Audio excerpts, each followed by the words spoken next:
I këti pikë cigare flasun. Shumë bukur. Keni avokatin të tërin për vete. Unë sa ta pi që këtë cigaren me kave. Juve ndërkohë mendoni për emrin e kishës. Mendoni që të merrni në një makinë të Dino Auto Kisha ose tek e rrenave të shenjta. Vlla, nuk ka rrena të shenjta. Kisha e rrenave të bukura. Ne nuk kemi rrena, vlla. Ne jemi si te George Orwell. Lufta është paqe, gënjeshtra është e vërtet.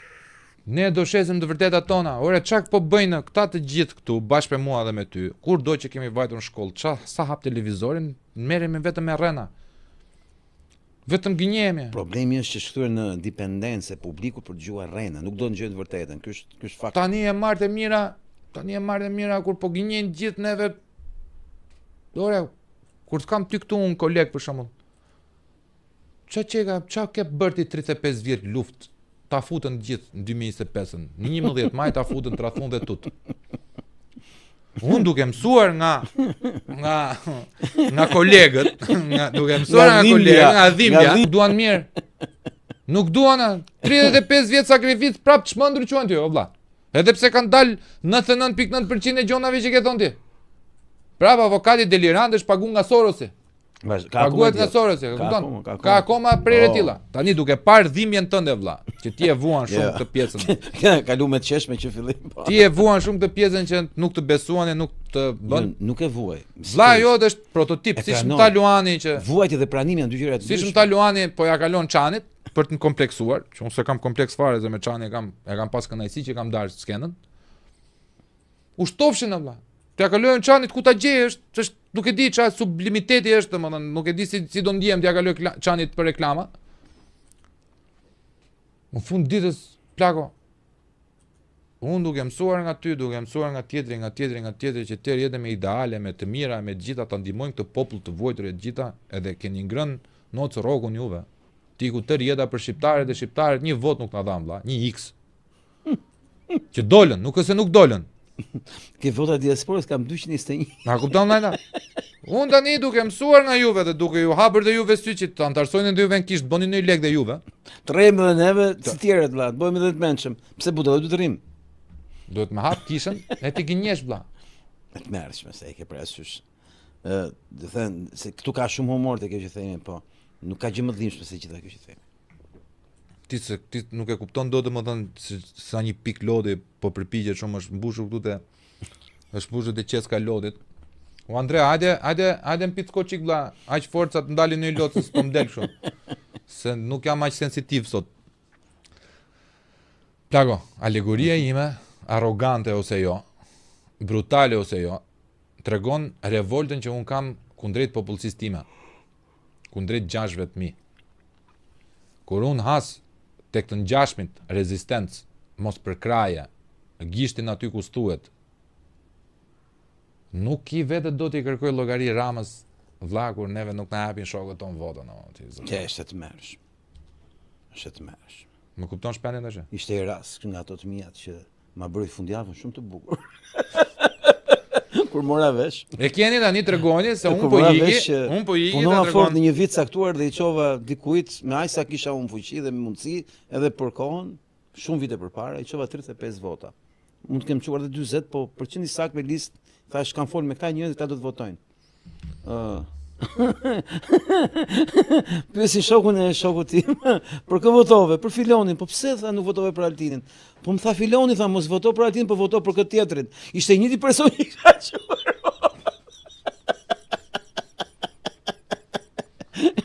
Mos harroni shprehjen e anglizit. Asnjë vepër e mirë nuk harrohet pa u ndeshkuar. Dhe ti po më tregon mua për zgënjim. Unë shu që e kam marrë rahat këtë punë me të qeshme se është ilaçi më i mirë. Nëse kthehemi ka argumenti gjeopolitik. Unë kam bërë një analizë të javë,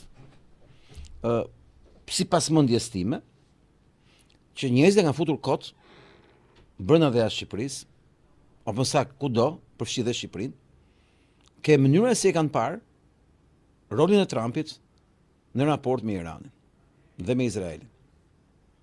Unë besoj që veprimet e Trumpit kanë qenë brillante. Ju do thoni të zakonshme. Po ja fut kot, kjo është budallëk, ku jeto ti, shifëndra, e kështu me radhë. Unë them, mënyrën se e ndërhyrin konfliktin Iran-Izrael, duhet marrë në konsiderat që ka një projekt 35 vjeçar për bërë luftën e shtatë, që është Iran bot. Pra, i gjithë perëndimi kundër Iranit. As më sakt, Amerika kundër Iranit. Për llogarit Izraelit, si gjithmonë, si gjitha luftrat e tjera. 7 luftra të planifikuara, 6 janë kry dhe një e fundit është Iran-Izrael. Që në fakt duhet ishte Amerik-Iran. Presioni për ta bërë këtë luftë është 35 vjeçar. Influenca për këtë luftë është 35 vjeçare. Madje, për më tepër, ishte planifikuar për në fund. Për tani. Trump në 2016 erdhi në pushtet dhe refuzoi këtë luftë. Kujtojmë historinë e Bolton, John Bolton, i cili u shkarku nga Trumpi për këtë luftë. Tha ishte i çmendur, tha donte të shpallë luftë Iranit kur e përzori, si qenë. John Bolton është ai personazhi që vjen në Shqipëri, që intervistojnë këta. Është ai që tha atëherë për Kosovën që s'duhet të shpallet vendi pavarur, pra ishte kundër bombardimeve ky. Është John Bolton, njeriu që tha që mos u merrni me teori konspirative me Soros. Soros nuk ekziston. Ky John Bolton. Trumpi shkarkoi në 2016-2020 kur e mori si shtatë sigurisë me rekomandim të Heritage Foundation. Diku nga 2018 më duket e shkarkoi. Ky ishte për coptimin e Kosovës. Shkëmbim kufishet kështu më radh. Kështu i qyshin, coptimin.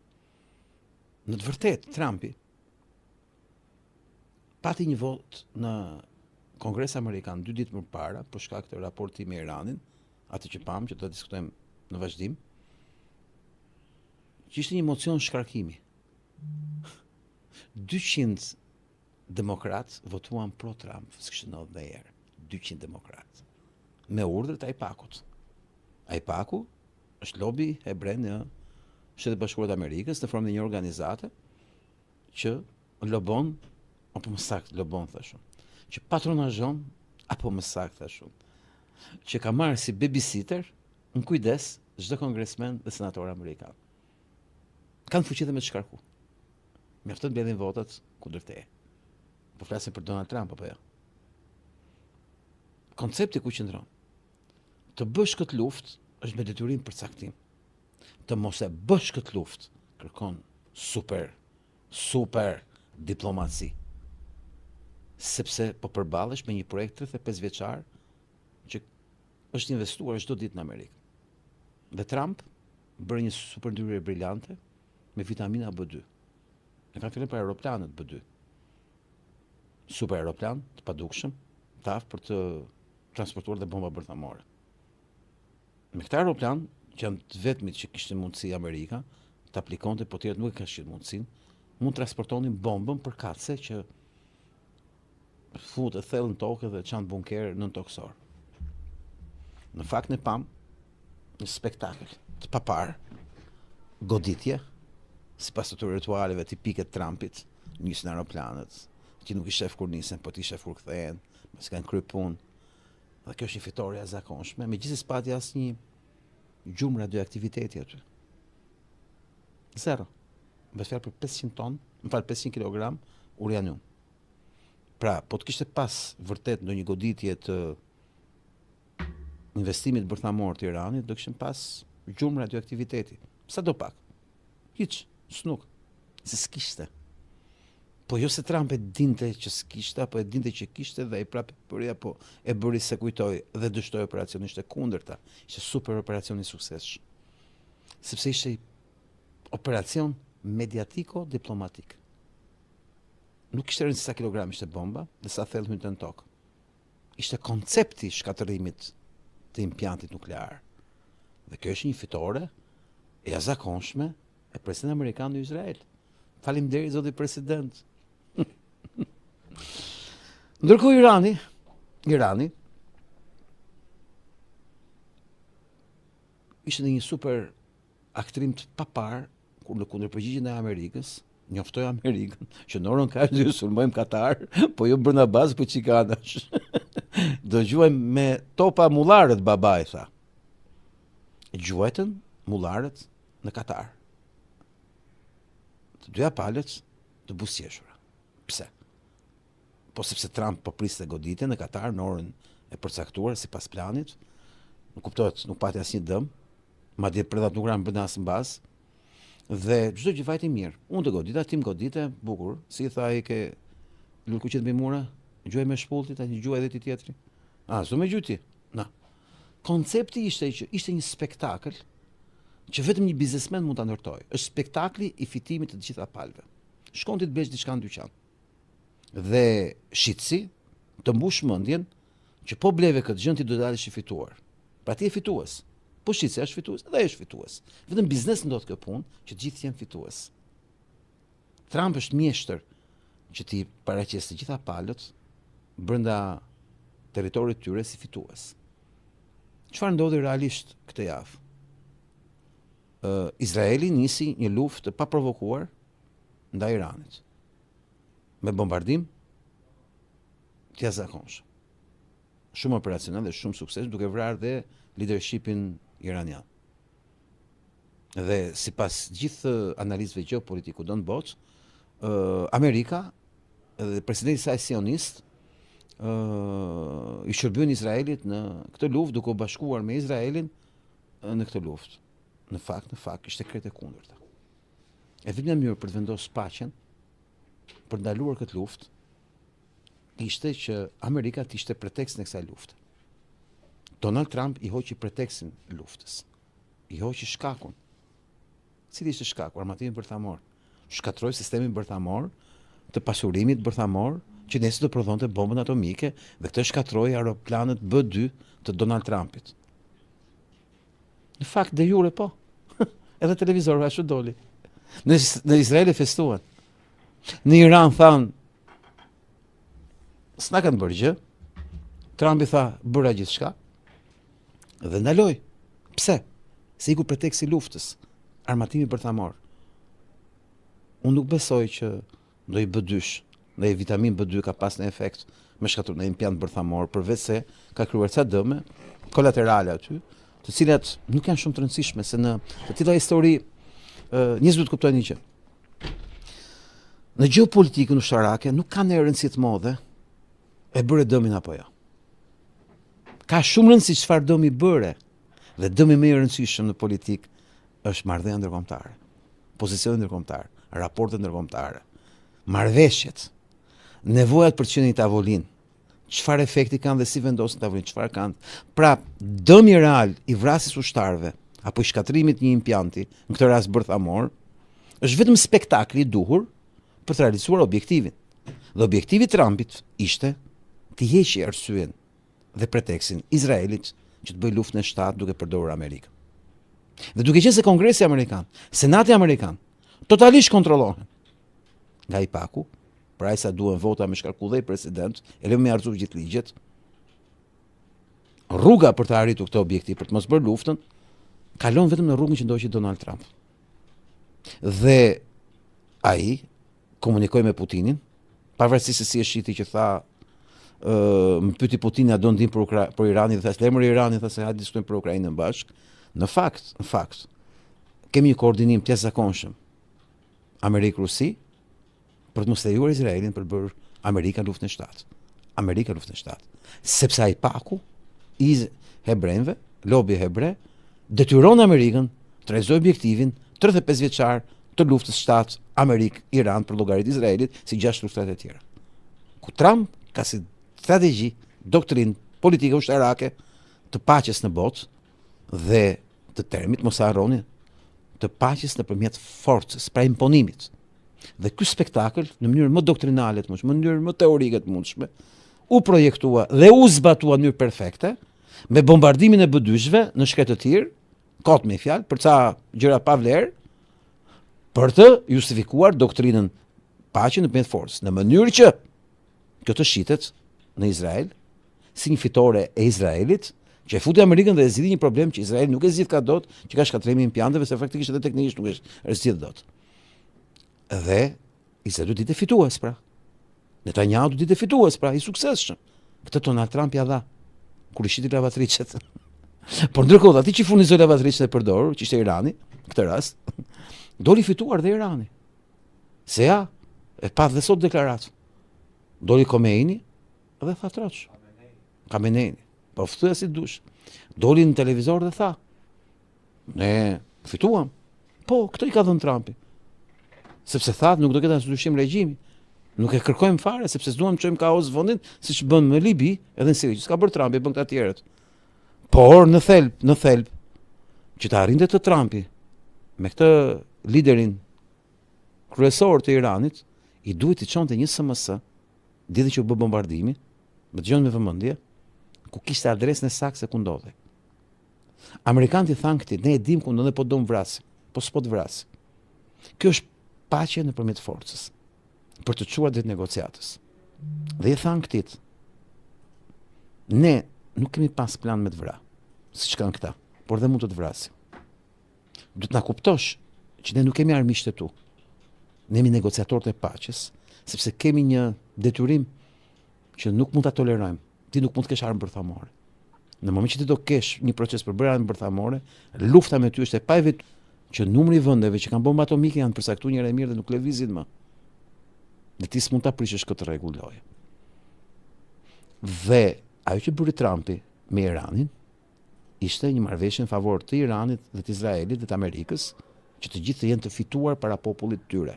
Trumpi përballë botës, lideri i madh dhe gjithë qeveria e madhe e Iranit fitimtare para popullit që i qëndroi stoike fuqisë më të madhe botërore, dhe Netanyahut, Bibit, që doli, ja shefe, ja dola, unë e hoq armën rrezikshme që të na vriste neve.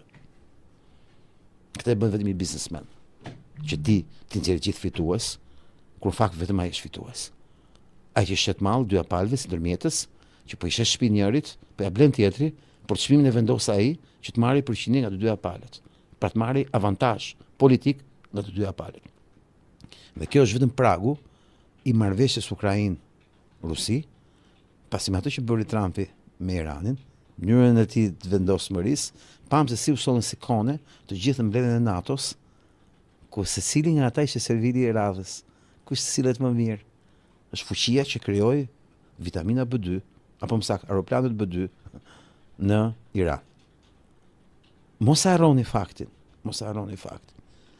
që në këtë tryezë diskutohet edhe për Kosovën, edhe për Serbinë. Në cilën tryezë? Në tryezën e lojës së madhe, që ka të bëjë me Trumpin që vendos paqen në botë, dhe aleati i tij kryesor për të vendosur paqen është Rusia. Mos u habisni. Marrëveshja Trump-Putin, underground dhe mbi tavolinë, poshtë tavolinë dhe mbi tavolinë, është njohja e asaj që Rusia ka fituar me gjak dhe nuk e lëshon. Dhe nuk kanë arsye të lëshoj. Avantazhi lokal i shqiptarëve në këtë histori është argumenti kosovar. Dhe kjo e favorizon jashtëzakonisht shumë interesin ton kombëtar, i cili është përfitues pasiv, për shkak se nuk po bëhet për ne. Ata kanë hallet e tyre dhe në këtë rast jemi të fituarit pa lëvizur as gishtin, as këmbën. Thjesht përfitojmë nga kjo gjë, që mund sabotohemi totalisht nga Albin Kurti, që pezullon Kosovën të ketë një qeveri mbas zgjedhjeve ku ai prej muajsh bllokon parlamentin, duke dështuar 40 herë edhe 50 herë atë parlament, sepse komunistët kur marrin pushtet nuk kanë respekt kur për institucionet dhe legitimitetin e institucioneve, por vetëm i përdorin ato si instrumenta për të ruajtur pushtetin e tyre. Ata nuk kanë respekt me institucionet, sepse djatha ka konceptin rend dhe ligj dhe drejtësi, shtet ligjor. E majta është propagandë dhe është instrumentalizuese e çdo hapësire që gjen për të ruajtur pushtetin pafund. Është e majtë, e lindur për këtë qëllim. Fiton kollaj dhe nuk lëshon kur pushtetin dhe kur humbet. Ajo që ka shumë rëndësi për të kuptuar për rolin e Donald Trump në këtë histori ka të bëjë me marrëveshjen e paqes që duhet të ketë në Gaza, midis Palestinës, palestinezëve, popullit të Gazës, fëmijëve të Gazës, të bregut perëndimor me Izraelin që bën genocid të rregull çdo ditë. Dhe u thoni pse s'ndalon Trumpi genocidin në Gazë. Vetëm 4 ditë më parë u votuan Kongresin Amerikan, 3 ditë parë u votuan Kongresin Amerikan për të shkarkuar Donald Trump. Dhe Trump mori 200 vota pro nga demokratët. Pra mund të kishte marrë dhe minus 200 vota nga republikanët. Po të donte ai pak. Ju kujtoni se s'ka që thjesht. Ju kujtoni se është e mundur. Ai ka një projekt për paqen në Gazë. Projekti është ndërkombëtar. Projekti i tij është administrim ndërkombëtar i Gazës. Çdo thot administrim ndërkombëtar i Gazës. Do thot janë këto vendet që kanë një mandat ndërkombëtar TOKB-s për qeverisje.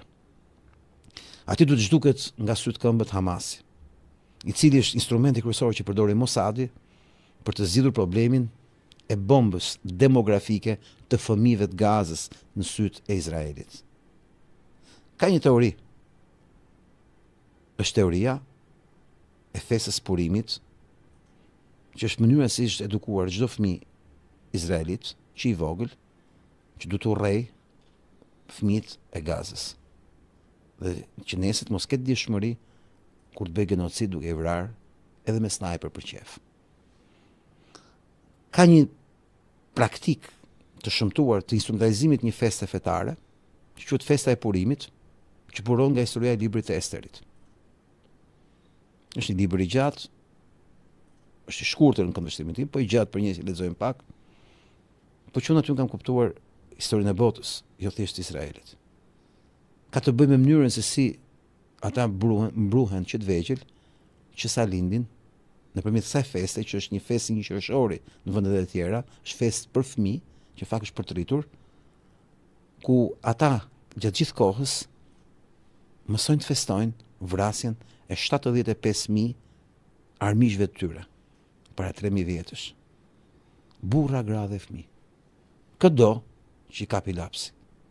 Kështu interpretojnë ata me festën e purimit, për fëmijët e vegjël, librat e shenjtë që janë për dashurinë dhe jo për vrasjen.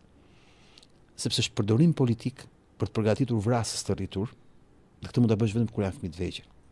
I programojnë që të vegjël që të mendojnë se janë të detyruar nga fryma e shenjtë që të vrasin para se të vriten, dhe këtu ta bëjnë në kohë. Dhe të tregon të zgjuar që ta bëjnë këtë gjë. Me sa lindin me këtë demagogji. Dhe kjo i bën që mos kenë më fare asnjë lloj vrasin ndërgjegje kur qellojnë një fëmijë mbrapa koke me plumb. Sipas dëshmive në spitalet e Gazës, nga mjekët ndërkombëtar, të cilët kanë kaluar gjithë depresion dhe trauma, gjenin vazhdimisht goditje me plumb mbrapa koke. Mund kokë. Fëmijë të vegjël me sniper. Sniper nuk gabon. Pse ze plumbi mund kokë fëmijën? Do thotë është qëllimt. Po ç'është kjo qenie që mund të qellojë një fëmijë me plumb kokë? Është një qendje e programuar për ta bërë gjë të tillë. Dhe këta i programojnë nëpërmjet këtij koncepti që buron në mënyrë të instrumentalizuar nga ata, nga festa e purimit, nga libri i Esterit, i cili ndodhet në Bibël, dhe që shpjegon se si izraelitët, hebrejt, do shfaroseshin si popull për shkak të një familje nga Alamaku, që ishin sipas tyre armiqt e përjetshëm dhe duhet zhduken të Izraelit, një popull që u shfaros. Dhe që vetmi që mbeti gjallë bëri që pasardhësit e tij të bënin planin për shfarosur popullin e Izraelit. Kështu kanë ndërtuar ata atë narrativ. Kështu ekziston. Ata e shohin çdo palestinesi Alamak. Çdo fëmijë palestinesi fëmijë të Alamakut.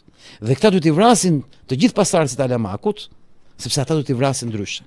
Dhe mbi këtë koncept është ndërtuar koncepti i bombës demografike të fëmijëve të Gazës, që do të thotë do bëjnë aq shumë fëmijë, do rriten kaq shumë ushtar kundër Izraelit. Pra, të gjithë këta do shkojnë të shfarosin popullin e Izraelit.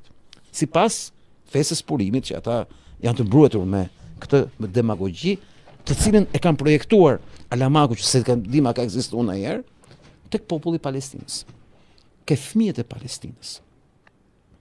Në këtë raport, në këtë realitet, ku ndryshe nga gjermanët e luftës së dytë botërore, që ishin errësirë për Holokaustin ndaj hebrejve. Sepse Hitleri thoshte i kemi mbledhur hebrejt dhe kemi çuar të jetojnë të punojnë diku tjetër. Në këtë standard, këtu në Izrael nuk ka nevojë ta bësh një gjë të tillë, ta marrësh fshet Holokaustin. E kanë spektakël televiziv se si bombardohen pallate, ku dihet që aty ka fëmijë brenda.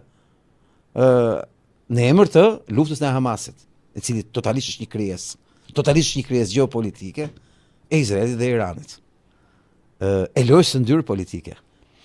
Sepse nuk e besoj dot unë që kufiri më i sigurt në botë mund të çahet me ca motociklista, ose me ca motocikleta të qelbura, si me qenë Shqipëria në 97 ku shkosh me vjedh në magazin me gjona të ndryshme nga shqiptarët.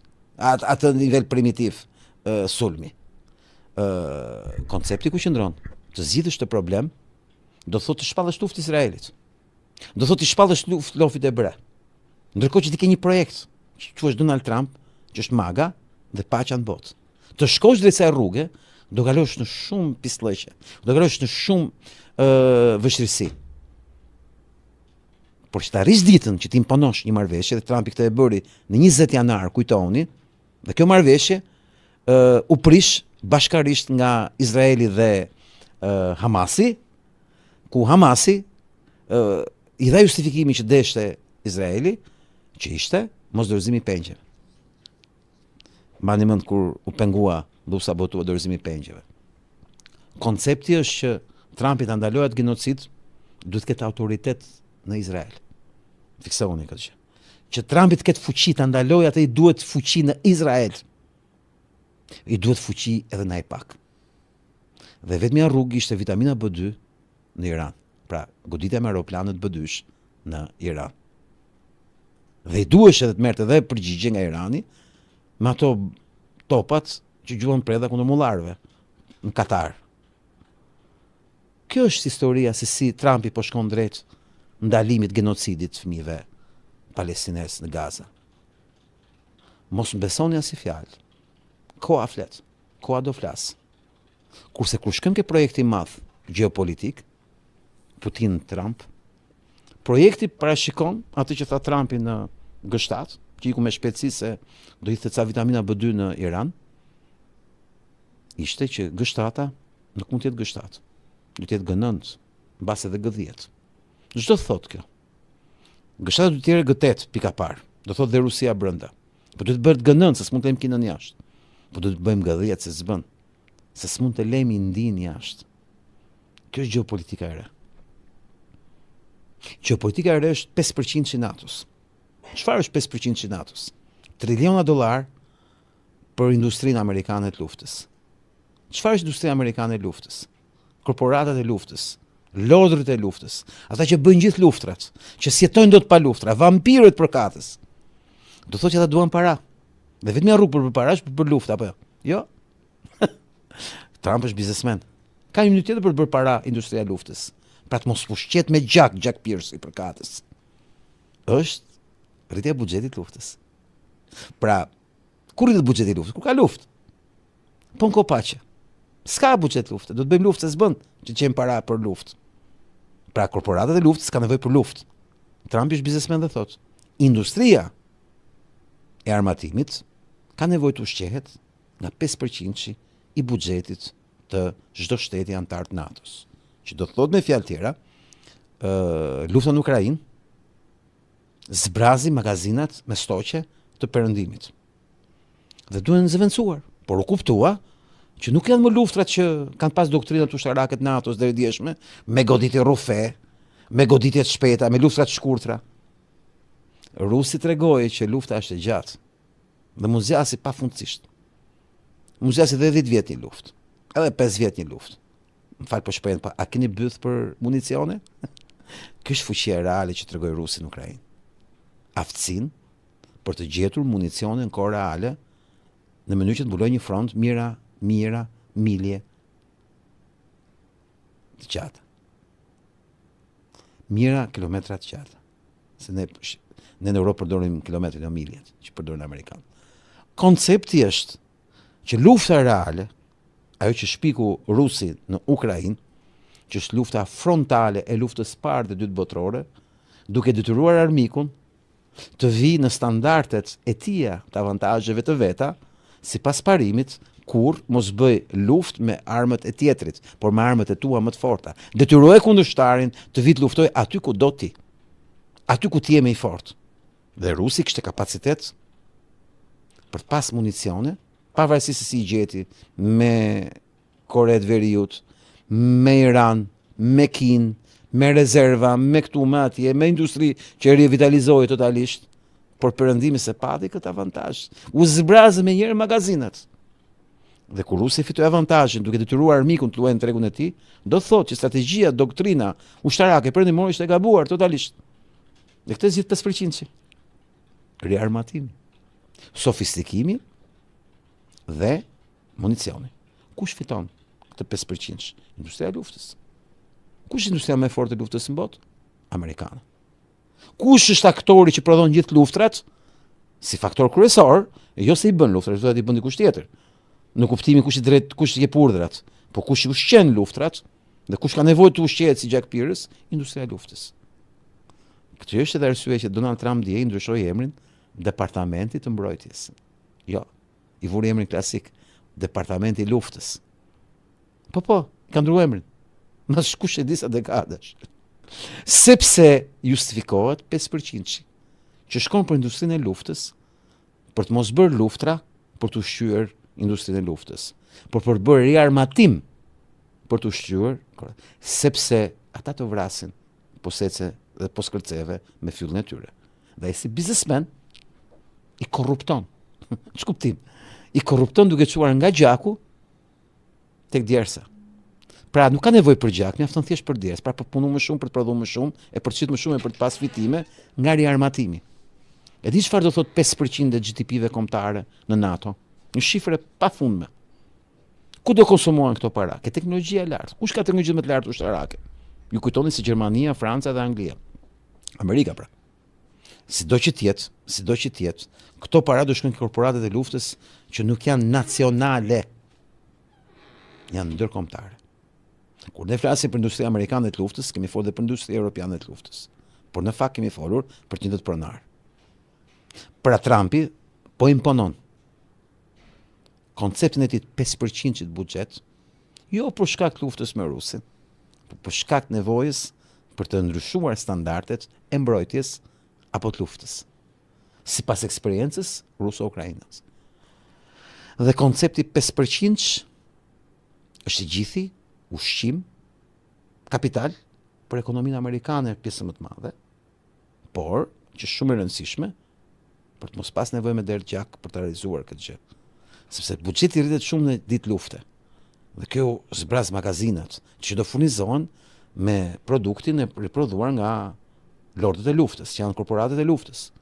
Dikur quheshin lord lufte në kohë mesjetare, sot quhen korporatet e luftës. Pra Trumpi për të realizuar paqen, fillimisht i duhet të eliminojë pengesat korporatet e luftës. Vazhdojmë. 5% i NATO-s do thot me fjalë tjera që këto vende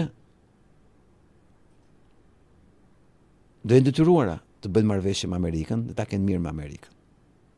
Sepse 5% i luftës është dhe i motoruar nga Amerika, po është dhe bashkëveprim me Amerikën. Por dhe këto ushtri, dhe këto armatime, të jenë përherë më shumë amerikane. Për të amerikanizuar edhe ushtrinë e tyre. Pra, për të rritur dhe influencët amerikane brenda. Sepse ju e dini shumë mirë që janë ca pajisje si puna raketave të caktuara, që ti si përdor dot pa ekspertizën e lartë të prodhuesit, që këtë rast është Amerika. Pam rastin se si Gjermani tentoi të furnizojë Ukrainën me disa raketa, të cilat nuk mund të drejtoheshin dot, po të mos ishin nën komandën e oficerëve ushtarak të Luftwaffes gjerman. Hajde shpens, po marroj. Po është ty? Po them gjithë tezën që kam nxjerr këtë ditë. Po është ty e kota? Gjore, po tregoja tezën time që kam botu pardje. Koncepti pra është që industria 5% e luftës është drejt paqes si argument. Dhe në këtë rast mos harrojmë, Trumpi ka i hall. Projekti i tij përfshin Rusin dhe Ukrainën. Përfshin burimet e Ukrainës, por jo rehabilitimin e Ukrainës. Pse? Jo dollarët amerikanë. Eurot europiane. ju e bët luftën, ju do rindërtoni Ukrainën. Kurse në Rusi, Trumpi ka projektin e madh Rusi-Indi. Një super infrastrukturë, gjigande, një korridor i ri, ekonomik botror, që nuk kalon nga Kina, po kalon nga India, nga Rusia, drejt Europës.